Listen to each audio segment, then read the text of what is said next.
ஒரு பொருளின் மீது வழங்கப்படும் இரு தொடர் தள்ளுபடிகள் முறையே 25% மற்றும் 20% எனில் இதற்கு நிகரான ஒரே சமான தள்ளுபடி சதவீதத்தினை காண்க.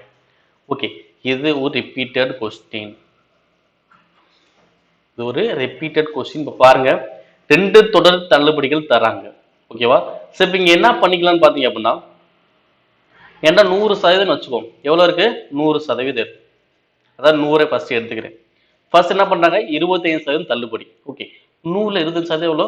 25 தான். அப்ப தள்ளுபடினா கழிக்கணும். அப்ப 100 25 போச்சுன்னா 75. இப்ப 75% இருக்கு. அடுத்து என்ன பண்ண சொல்லுவாங்க?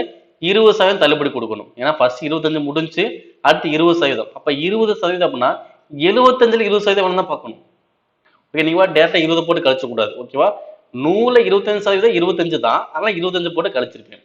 பட் 75ல 20% எவ்வளவு தான் பார்க்கணும். 75 20% எவ்வளவு வரும்? 10% 7.5. 10% 7.5 20% எவ்வளவு வரும்? 15. அப்ப இங்க என்னதான் பண்ணும்? கழிக்கணும். அப்ப கழிச்சல் வரும் 60. அப்ப 100 ரூபாய் உள்ள பொருள் எவ்வளவுக்கு விற்கிறோம்? 60 ரூபாய்க்கு விற்கிறேன். அப்ப எவ்வளவு தள்ளுபடி பண்றேன்? 40% தள்ளுபடி பண்றேன். ஏன் 40 தானே குறையுது. அப்ப எத்தனை சதவீதம் தள்ளுபடி பண்றேன்? 40% தான் தள்ளுபடி பண்றேன். அப்ப ஒரே சமான தள்ளுபடி எனக்கு எவ்வளவு? 40%. Option A. ஓகேவா?